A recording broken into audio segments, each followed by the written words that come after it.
Yesterday, a viral video circulated on social media capturing a livid NNAMDI KANU, the leader of the indigenous people of Biafra. Now, the heated outburst followed Justice Binta Nyako's decision on Monday, February 10th, to indefinitely adjourn his trial after KANU Hello, welcome to this channel. There is this video I came across and I would like us to watch it together. But before we do that, please, if you have not subscribed to this channel, please go ahead and do that. Click on the subscribe button and turn on your notification bell to keep being part of this. Then as you watch, do not forget to react and also drop your comments in the comment section. Good morning. As usual, TVC has a finger on the pulse, and if it's trending, then we are definitely going to be talking about it. In our first story, yesterday, a viral video circulated on social media capturing a livid NNAMDI KANU, the leader of the indigenous people of Biafra. Now, the heated outburst followed Justice Binta Nyako's decision on Monday, February 10th, to indefinitely adjourn his trial after KANU insisted she could not preside over his case. Let's take a look at this short clip. It's a federal gazetted law of Nigeria that says here that the chief judge of Nigeria cannot tell Binta Nyako what to do. It's here. It's your law. Just obey it. That is why I do what I do. I agitate for Biafra. I agitate for Biafra, my right to agitate. My right.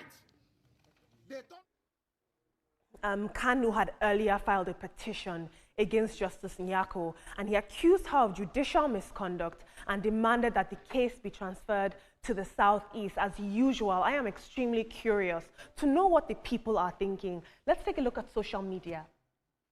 Nedu tweeted, "Mazi Nnamdi Kanu is a victim of Nigeria's criminal justice system. Even judges don't know the laws of Nigeria. He needs to be released over this charade of judicial rascality." Olusegun says, "The fact remains that you might not like Mazi, but everything he's saying is the truth." T Oracle says, "A lack of knowledge of the law, even from the so-called SAN." Damoxy tweeted, "He's going to rot in detention. He doesn't know what he has entered into. All this shout will never save him. He cannot intimidate anyone. He can only shout." And finally, Joe tweeted, "But wait, doesn't this guy have lawyers? I've never seen anyone represent himself in court. It's called the concept of pro se, and we see this with a lot of charismatic figures who take laws into their own hands."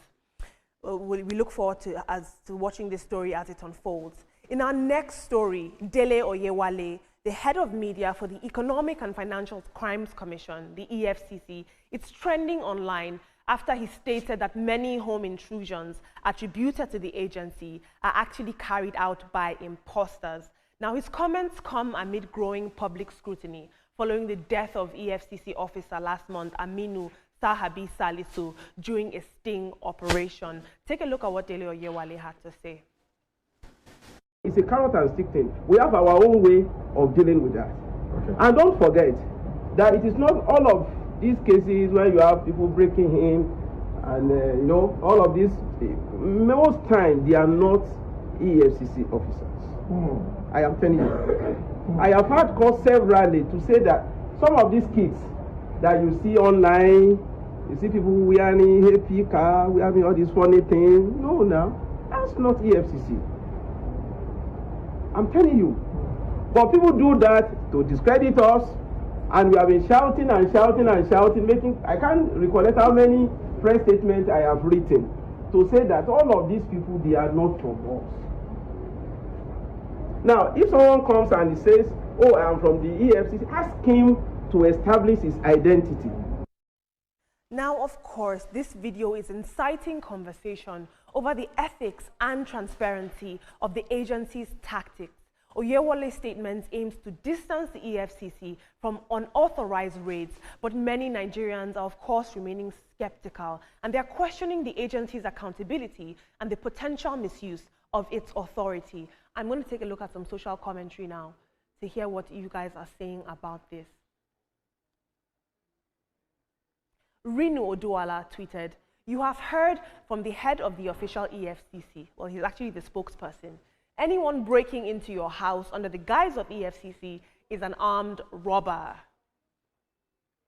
Finding Solace had this to say. She says, I should call you to verify in the middle of the night when your customer service lines are not even available during the day. It's important that we ask the tough questions.